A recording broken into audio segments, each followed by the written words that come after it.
Muy buenos días. Dicen los expertos que las primeras horas del día, incluso algunos dicen que los primeros minutos del día son los más importantes porque dependiendo de con qué actitud te vistas, es como vas a vivir el resto del día. Por eso es importante que desde que amanece, desde que nos despertamos, podamos darle gracias a Dios por el nuevo día, tener esa actitud de agradecimiento que nos abre la capacidad de poder disfrutar. Alguien que no agradece es alguien que es mal agradecido.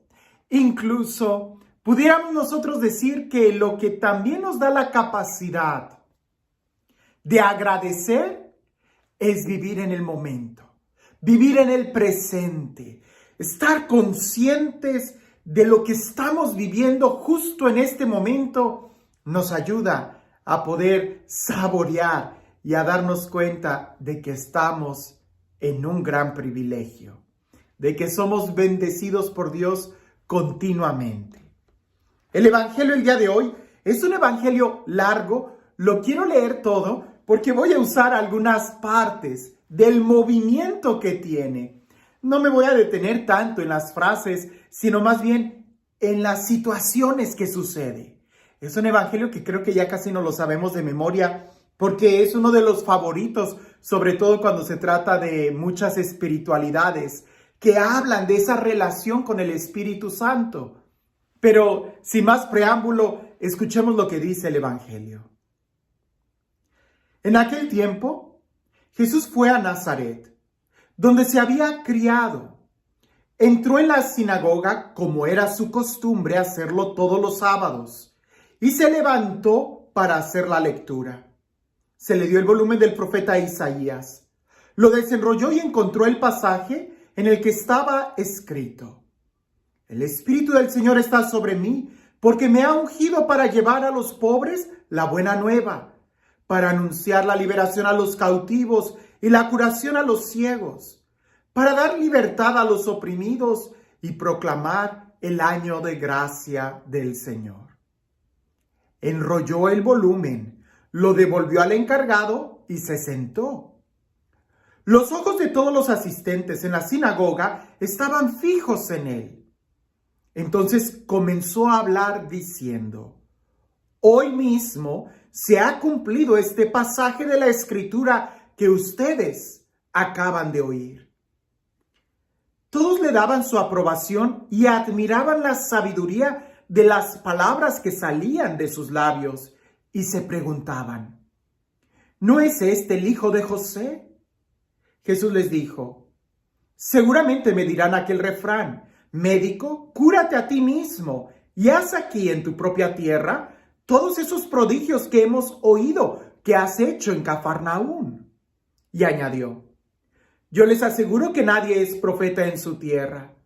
Había ciertamente en Israel muchas viudas en los tiempos de Elías, cuando faltó la lluvia durante 3 años y medio y hubo un hambre terrible en todo el país. Sin embargo, a ninguna de ellas fue enviado Elías, sino a una viuda que vivía en Sarepta, ciudad de Sidón.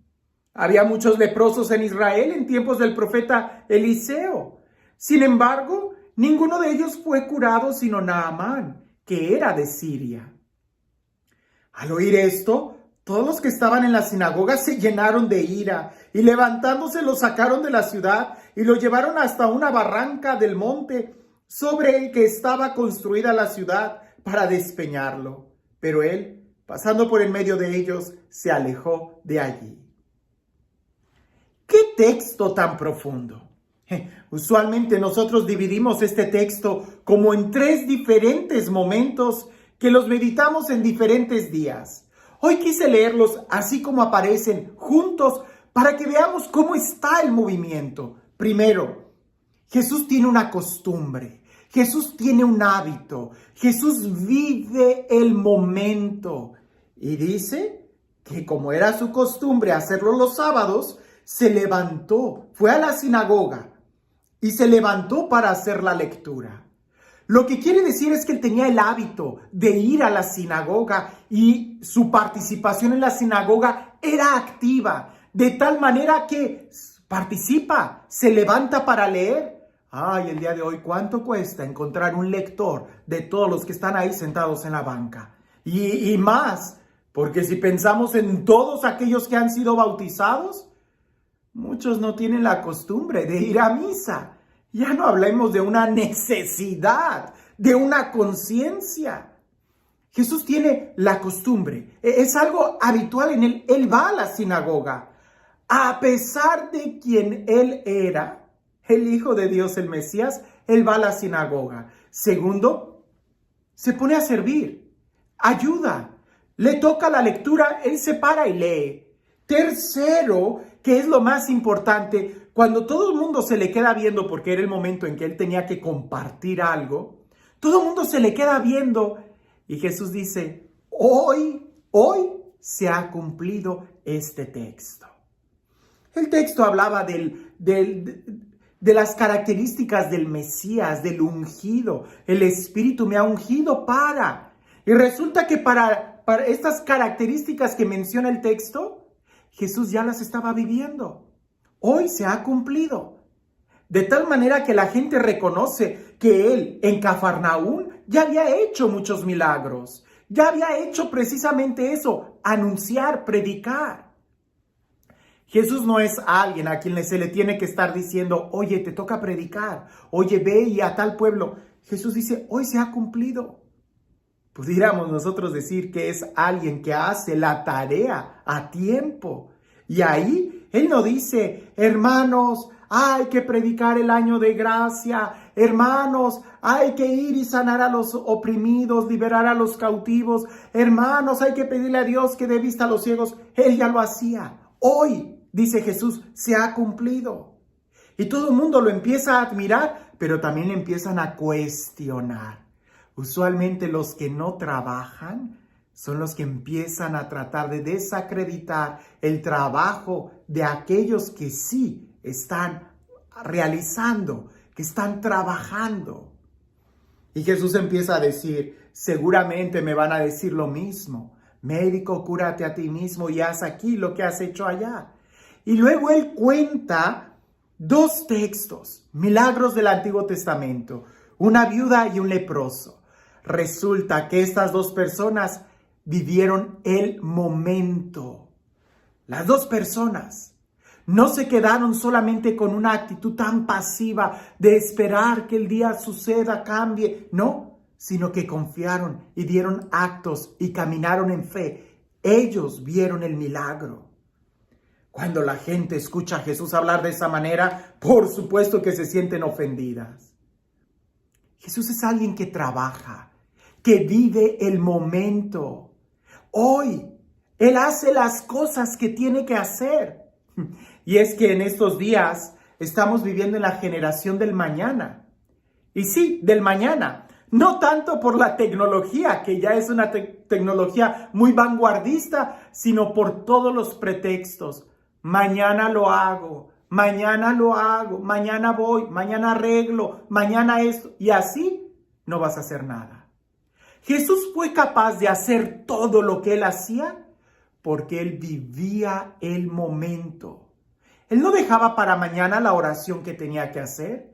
Él no dejaba para mañana la necesidad de ir a la sinagoga. Él no dejaba para mañana la necesidad de ponerse al servicio, de leer, de predicar la palabra de Dios, de anunciar. Muchos de nosotros queremos vivir bajo la unción del Espíritu Santo. Y sí, queremos vivir bajo la unción del Espíritu Santo, pero dejamos para mañana el compromiso de orar, de leer la palabra. Y entonces así no vamos a poder hacer nada. Hay muchas cosas que se tienen que hacer. Y seguramente Dios va a encontrar quien las haga, porque así es. La pregunta es, ¿tú quieres ser parte de la victoria de Cristo? ¿Tú quieres ser parte del triunfo de Dios? No dejes para mañana lo que tienes que hacer hoy. Hoy se tiene que cumplir este texto en tu vida. Hoy. No dejes para mañana. la oración, la lectura de la palabra, el predicar, el ayudar a alguien, un compromiso, hazlo hoy. Porque ciertamente no sabemos si mañana vamos a tener una oportunidad. Hoy es cuando puedes hacerlo, hazlo. Y este Dios, el Dios del amor, el Dios de la vida, el Dios de la paz, el Dios de la resurrección, el Dios del tiempo, el Dios que pronuncia su palabra creadora sobre nosotros, que sea Él quien el día de hoy te bendiga. En el nombre del Padre, del Hijo y del Espíritu Santo. Hablando de la necesidad de hacer las cosas hoy y no mañana, cuentan que había un monje que era peregrino y una familia lo recibió en su casa para que pasara, comiera, descansara y al día siguiente hiciera otra vez su viaje, su peregrinación.